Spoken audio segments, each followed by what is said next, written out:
Hello दोस्तों, कैसे हैं आप सभी का स्वागत है आपके अपने इस यूट्यूब चैनल हिंदी की बिंदी में। तो दोस्तों, आज हम आचार्य चतुरसेन शास्त्री का जो उपन्यास है वयम रक्षामः, इसके ऊपर चर्चा करने वाले हैं। तो यूपीएससी का जो सिलेबस है उसके अंतर्गत जो है ये उपन्यास दिया गया है। तो आज हम इसी उपन्यास के कुछ महत्वपूर्ण चीज़ों के बारे में पढ़ेंगे। इस उपन्यास के अंतर्गत दिया गया है, इसका प्रकाशन वर्ष, इसके पात्र आदि विषयों पर हम चर्चा करेंगे। तो चलिए शुरू करते हैं। तो वयम रक्षामः जो है आचार्य चतुरसेन शास्त्री का जो है महत्वपूर्ण उपन्यास है। यह उनके द्वारा वो जो है आचार्य चतुरसेन शास्त्री एक ऐतिहासिक उपन्यासकार है और उनके द्वारा लिखे गए ऐतिहासिक उपन्यास ही हैं। तो इसकी रचना जो है वो 1933 ईस्वी में हुई थी और इसका प्रकाशन वर्ष जो है वो है 1936 ईस्वी। तो ये ज़रूर ध्यान में रखिएगा। तो इस उपन्यास में हमें प्राग वेदकालीन नर नाग देव दैत्य दानव आर्य अनार्य आदि विविध नृवंशों के जीवन के वे विस्तृत पुरातन जो है रेखा चित्र है। तो इस उपन्यास में हमें जो है देव दानव दैत्य आदि के विषयों के बारे में पढ़ने को मिलता है, जिन्हें धर्म के रंगीन शीशे में देखकर सारे संसार ने अंतरिक्ष का देवता मान लिया था। वयम रक्षामः उपन्यास में उन्होंने रावण के चरित्र को राम से अधिक श्रेष्ठ स्थापित करने का युद्ध के एक एक चरित्र को बारीकी से रेखांकित जो है इन्होंने किया है। तो इसमें जो है हमें रावण का चरित्र जो है इस उपन्यास में अधिक प्रभावशाली देखने को मिलता है। तो ये तो कथा जो है इसकी वो रामायण पर आधारित है।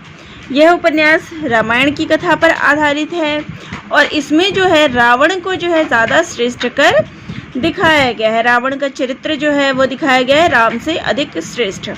और इस उपन्यास का जो मुख्य पात्र है वो है रावण, ना कि राम। तो इसमें जो है हमें रावण के ही जीवन संबंधित अलग अलग विषयों के बारे में पढ़ने का मौका मिलता है। उसके जीवन का जो संघर्ष है, इन्हीं सब विषयों पर हमें इसमें पढ़ने को मिलता है और किस प्रकार जो है रावण ने अपना संघर्षमयी जीवन जिया था और किस प्रकार जो है उसने इतना बड़ा राज्य जो है स्थापित किया था, इसी का वर्णन जो है हमें इस कहानी में देखने को मिलता है।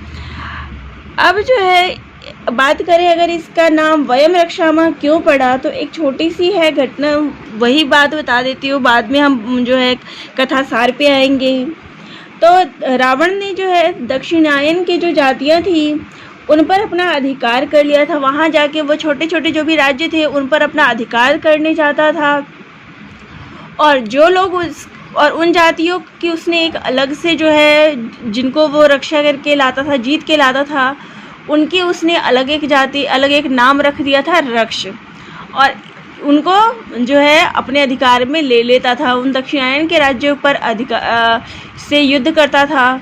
जो उसके अधीन हो जाते थे ठीक है, उनको अपनी जाति रक्ष में जो है वो ले लेता था और जो उसकी बात नहीं मानते थे उसको वो मार देता था। तो इसी का वर्णन जो है इस कहानी में हमें इस उपन्यास में देखने को मिलता है। अब इसके पात्र की बात करें तो रावण जो है इसका मुख्य पात्र है, नायक है। इसके अलावा जैसे कि बता चुके हैं कि ये कहानी जो है रामायण पर आधारित है, तो इसमें हमें राम, सीता, दशरथ, हनुमान, वशिष्ठ, विश्वामित्र, तो इसमें हमें वशिष्ठ और विश्वामित्र के बीच जो लड़ाई है, थोड़ा एक दूसरे को लेके जो ईर्ष्या भावना हो जाती है, ये सब भी देखने को मिलता है। इसके अलावा जो रावण के नाना वगैरह होते हैं, माली, सुमाली, माल्यवाल आदि का वर्णन है। और जो लंका का राजा होता है कुबेर, उसका वर्णन है कि कुबेर लंका का राजा है और किस प्रकार से जो है रावण ने उससे फिर उसकी लंका जो है ले ली, इसका वर्णन है। तो रामायण के जितने भी पात्र हैं सभी का वर्णन जो है, सभी के पृष्ठभूमि हमें इस उपन्यास में देखने को मिलती है और मुख्यतः जो है इस उपन्यास में हमें रावण का संघर्ष देखने को मिलता है। और इस उपन्यास के माध्यम से जो है वेद, पुराण, दर्शन, वैदेशिक इतिहास ग्रंथों का अध्ययन जो है वो मुख्यतः किया गया है। तो चलिए अब थोड़ा सा हम उपन्यास को भी, इसकी कथा वसार को हम जान लेते। तो इस पुस्तक की अगर बात करें तो इसमें जो है रावण के चरित्र के अन्य पक्ष जो रेखांकित करते हुए उसको राम से अधिक श्रेष्ठ बताया है।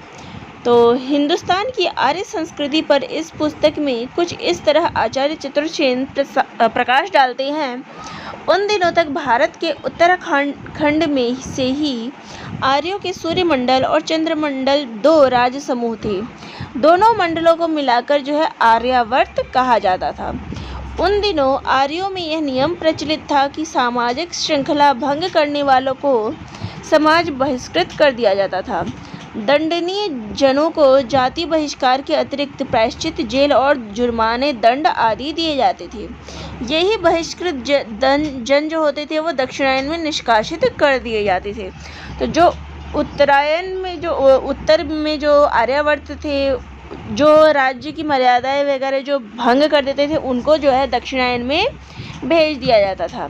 धीरे धीरे इन बहिष्कृत जनों की दक्षिण और वहाँ के द्वीप पुंजों में दस्यु, महिष, कपि, नाग, पौंड, द्रविड़, कंबोज, पारद, खस, पल्लव, चीन, किरात, मल्ल, दरद, शक आदि जातियाँ जो है वो संगठित हो गई थी। तो यहाँ पे जो है इनकी कई सारी जातियाँ इकट्ठी हो गई थी दक्षिणायन में।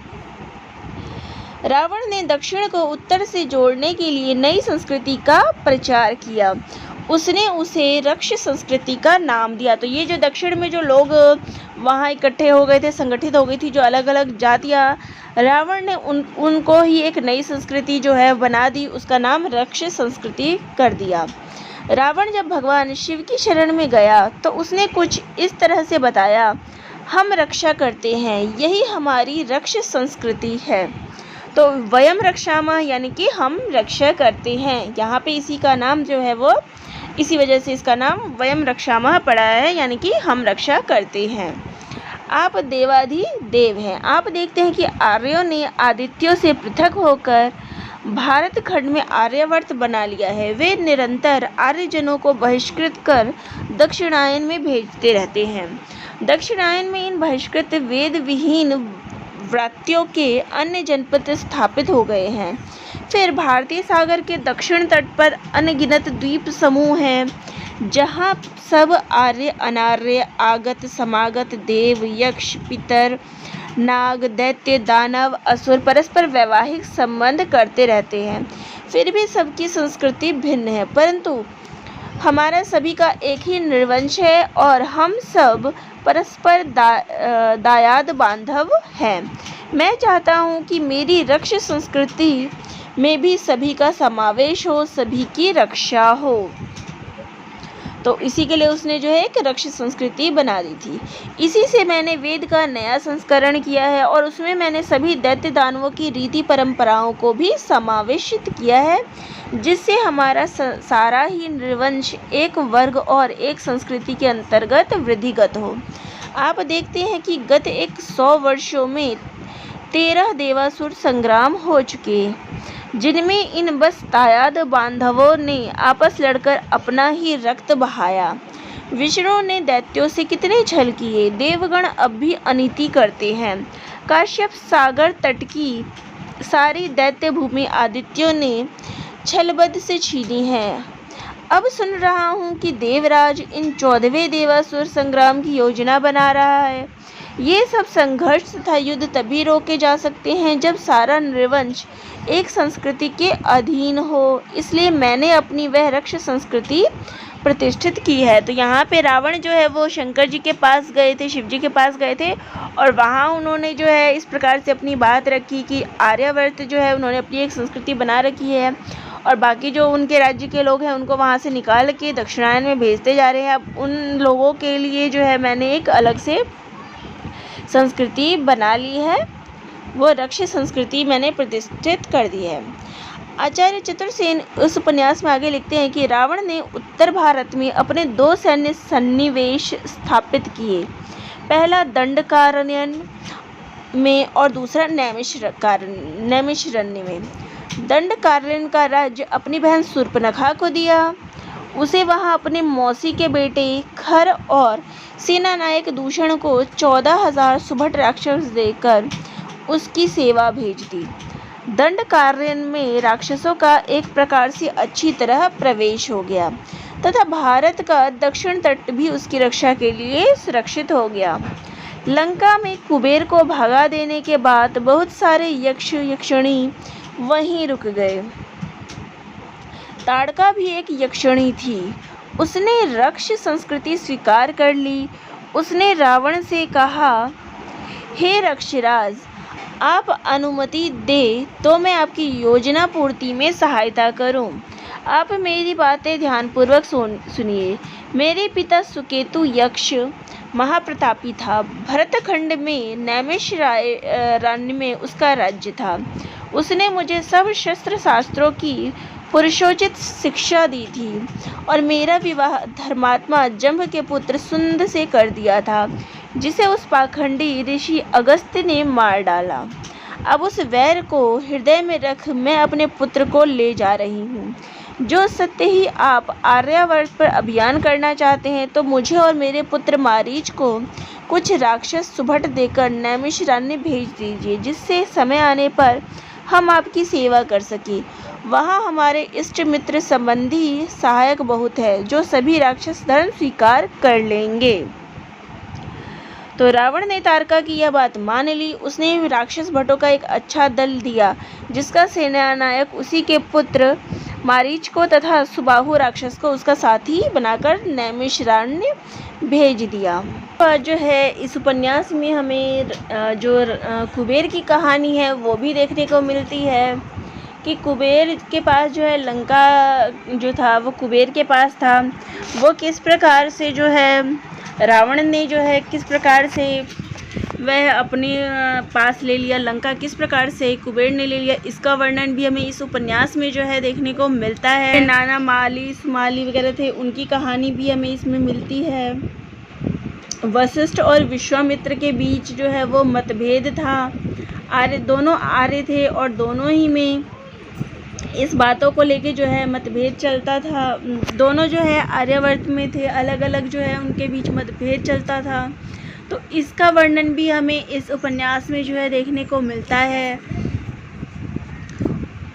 और रावण के जो इतने बड़े साम्राज्य पर अधिकार की बात है, मुख्यतः हमें इस उपन्यास में इसी का वर्णन मिलता है। उसकी जो रक्ष जो संस्कृति है वो किस प्रकार से बनी, इसका वर्णन मिलता है।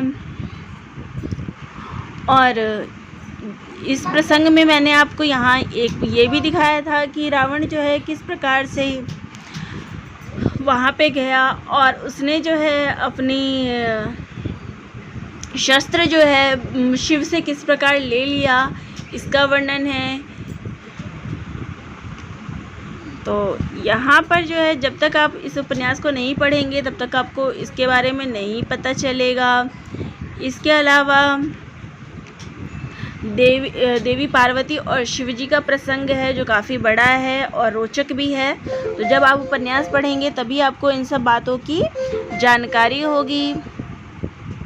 तो इसमें जो है अगर उपन्यास में मुख्य बात करें तो इस उपन्यास को पढ़ने से हमें वेद पुराण दर्शन जो है इतिहास ग्रंथ है, भारत का इतिहास है, इन सब के बारे में पता चलेगा। रावण का चरित्र आदि इसी सब का वर्णन जो है हमें इस उपन्यास में मुख्यतः मिलता है। इस उपन्यास की अगर मुख्य बात करें तो ये जो है चतुर्सेन शास्त्री का 123वां ग्रंथ है और ये जो है उनका 16वां उपन्यास है। तो मुख्य बात तो ये हो गई। इसके अलावा अब अगर इसके पार्ट की बात करें, इसमें कितने परिच्छेद है तो तिल तदूल तू न प्रथम है न अंतिम, अब से 7 सहस्राब्दी पूर्व मनुर्भवत प्रलय वरुण ब्रह्मा आदित्य दैत्य दानव देवासुर संग्राम की जो है इसमें बात की गई है। वज्रपाणी दैत्येंद्र स्वर्णपुरी लंका के बारे में बताया है। लघु अभियान दानव मकराक्ष जलदेव वाचे पुरुष माल भेद सुम्बा द्वीप में मधुयामिनी स्वर्ण लंका में इंद्र तारकामय आर्यावर्त मानव पुरुरवा और उसके वंशधर वार्तग्न देवेंद्र नहुष पौरव दाशराज संग्राम अनर्थ उत्तर कौशल अनार्य जन राक्षसेंद्र रावण, रावण का भारत प्रवेश, दंडाकारण्य, असुरों का देश, वैजयंतीपुरी, मायावती, असुर का विक्रम, शंबर संग्राम, सहगमन, गंधर्वों की नगरी में गंधर्वपुरी से प्रस्थान, किष्किंधापुरी में रुद्र, देवादिदेव, देव सानिध्य,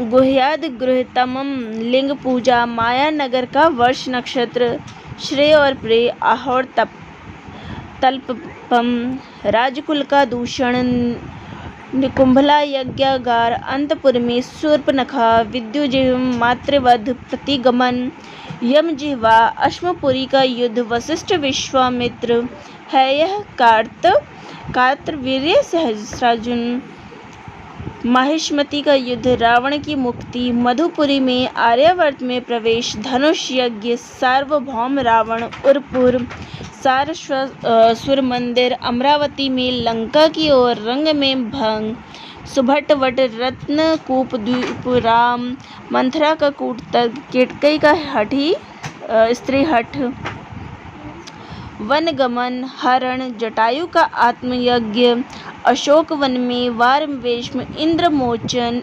इंद्राभिषेक, सुलोचना, अशोक वन, हाँ सीते, बालीवध, सीता की खोज में।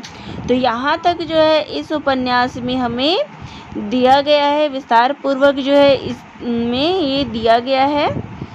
इन्हीं सब चीज़ों का वर्णन जो है इसमें दिया गया है। इतिहास की जो मान्यताएं थी उन सभी का वर्णन जो है इसमें दिया गया है। इसके अलावा जो सीता की खोज तक जो है इसमें दिया गया है, बालीवध, उसके बाद वो लोग जो सीता की खोज में निकलते हैं, यहाँ तक इस कहानी में हमें देखने को मिलता है।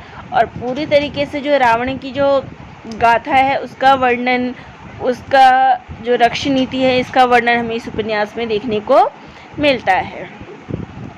तो आप सभी को ये वीडियो कैसा लगा कमेंट बॉक्स में ज़रूर लिखिएगा। चैनल पे नए हैं तो चैनल को ज़रूर सब्सक्राइब करिएगा। तो आप सभी का दोस्तों बहुत बहुत धन्यवाद।